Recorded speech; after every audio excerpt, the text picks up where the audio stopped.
Hello. How's everybody doing today? Brother John stood on behalf of Lost Sheep Ministries, here to take y'all on another little walk with the word for the day. As you can see, the rain still coming down, but don't worry, I got my umbrella, because we can't let the rain stop the word, and the show must go on. So tonight, I'm going to share with y'all the lesson out of Psalm chapter 3. Actually, I'm going to give you the whole Psalm 3. Very beautiful psalm. Once again, getting back to the heart and love of David for the Lord. So in Psalm 3, the Lord tells us this. He says, Lord, how are they increased that trouble me? Many are they that rise up against me. Many there be which say of my soul, there is no help for him in God. Selah. But thou, O Lord, art a shield for me, my glory and the lifter up of mine head. I cried unto the Lord with my voice, and he heard me out of his holy hill. Selah. I laid me down and I slept. I awaked, for the Lord sustained me. I would not be afraid of tens of thousands of people that have set themselves against me round about. Arise, O Lord, save me, O my God, for thou hast smitten all my enemies upon the cheekbone. Thou hast broken the teeth of the ungodly. Salvation belongeth unto the Lord. Thy blessing is upon thy people, Selah.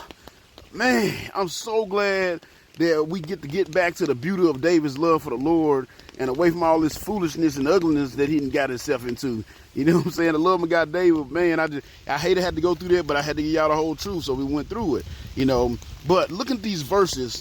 There's something that David realized, and there's something that you're going to have to realize, something that you're going to have to need to know, that if you call yourself a Christian, and you're truly walking in the faith and, you know, trying to be faithful and trying to do the work that the Lord has for you to do, then you're going to find yourself in the same position that David found himself in.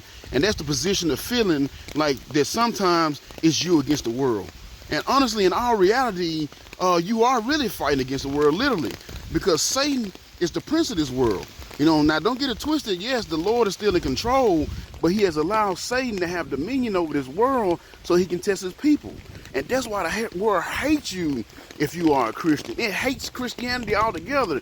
I mean, think about it. There's no other religion or belief or whatever you want to call it that's more ridiculed and mocked and made fun of and joked about than Christianity. It's the only one, we're the only one that gets constantly beat up and put down because of our beliefs, you know? And that's because the world hates you for being a Christian, because they know being a Christian is the truth.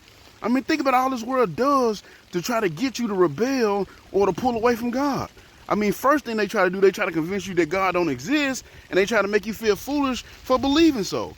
I mean, he even said it here. He said David said they told him there's no help for him in the Lord. They try to convince him that, man, it's foolish to wait on the God. You know, just go and take care of things yourself. You know, there is help in God, and David knew that, and that's why he was able to make it through this situation that he was in. You know, but they try to do that. They try to pull you away from God. They try to make you feel foolish for believing in God. And that's why they teach evolution in the school instead of creation. Because you got to think about something. If you don't know your science, you don't know your book. Evolution is a theory. It's not even a fact. There's absolutely no evidence of evolution, but yet they treat it like it's fact. They teach it like it's fact, and there's actually way more evidence that backs up creation than it does evolution. But yet evolution is what's taught. And that's why humanism and atheism has become the two most new top religions, because they want to pull you away from God. This world want to pull you away from God. It wants you to make you feel like you're foolish for believing in God. But David wasn't having none of that, you know, and you can't have none of that either if you're going to walk in the faith. You know, another thing it does, you look at all the agendas that this world pushes now and all the law that's being made to protect this foolishness. It shows you that this world against God, because all the agendas they push and all the laws they make is all stuff that goes the opposite of what God intended for us when he created this world, the way he intended for us to operate. Think about it. The Bible says in the beginning, there were only two genders, male and female. He created them male and female. The Bible still clearly says that. It don't say nothing about him creating them non-binary. It don't say nothing about him creating any of these other weird little genders that they've come up with over these last few years.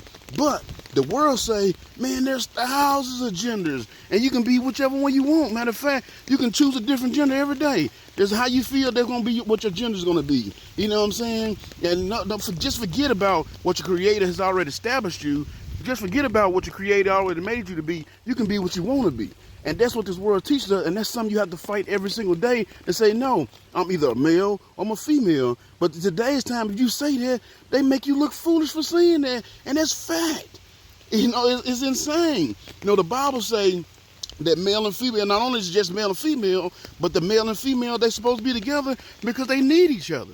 But what does feminism say today? Girl, you don't need no man. You can do this all on your own. You know what I'm saying? Don't be no housewife. Don't be no mama. You know, go out there and be a bad bee. Go be a boss bee. Be Miss Independent and be miserable for the rest of your life. There's always cats. You can get you some cats. You don't need no man. And that's what they teach you. And the reason why they do that, because it breaks down the family structure, which once again, our faith is built. The foundation of our faith is built upon the family structure. And that's why the Lord put man and female together. I mean, male and female together. You know, another thing, the Bible says that the woman and man should be fruitful and multiply. And it also said, don't slaughter the innocents. But once again, what does the world say? The world say, oh man, just abort that baby. You young. Go ahead and be selfish. Live your life. Abort that baby. Once again, going against a direct command that came from the Lord. You know, the Bible says it's an abomination for a man and a woman to be together. I mean, a man and a man to be together, or a woman and a woman to be together. But what does the LGBTQ XYZ to the third power 1, 2, 4, 5, 6? Because they always change it. What do they say? They say, man, you can have whatever you like. Whether you want a man or a woman, you can have it. Heck, matter of fact, now they don't even call them pedophiles no more. They call them minor attracted people. So if you want kids, if that's your thing, you can have that as well. And matter of fact, we're going to go a step farther. We're going to give you a whole month that's dedicated to openly celebrating this rebellion against God. Because that's where the world is at, and that's the world we live in, and we got to fight that. We got next week coming up. I hate when June come around, because we got to fight that crowd every single year. And then the Bible also says all men are created equal in the eyes of God. It says that we are all children of God. You know what I'm saying? Therefore, we're all brothers and sisters. But what does the world say? The world say only Black Lives Matter. See, these are all distractions. These are all things that is meant to pull you out of the will of God. These are all things that the world teaches you to get you to rebel against God. You know what I'm saying? But if you wake up every day vowing to stand on biblical principles, then you have to know that you're going to wake up every day fighting this battle. You're going to have to wake up every day knowing that's you against the world. But just like David did in these verses, it can be overwhelming. But just like David did in these verses, he realized, like, guess what? Yes, this is a huge battle, but I'm not fighting this battle alone. And that's what David realized. I'm not fighting this battle alone. You're not fighting this battle alone, because God is still on the throne. And since God is still on the throne, our victory is secure. And you know why our victory is secure? It's because our victory is in Jesus Christ. And that has been your little walk with the word for the day. I pray these are blessing y'all. If they are, make sure you like, share, repost, comment, tag, and do all that good stuff to help your boy out. I appreciate y'all doing so. If you want to catch my full sermons, catch me on Facebook Live Monday night, 7 o'clock Central Standard Time, 7 o'clock p.m. Central Standard Time. Then I post them on my Facebook page. Then I also put them on my YouTube page. And you need to find all my little social media outlets. Just go to lostsheepministry.com and you can find them all there. And of course, you're not 100% sure about your salvation, please reach out to me and let me know, and I'll put some time in my schedule to go over the gospel with you. I love you all. Remember, always watch your back and pray. And until next time, peace.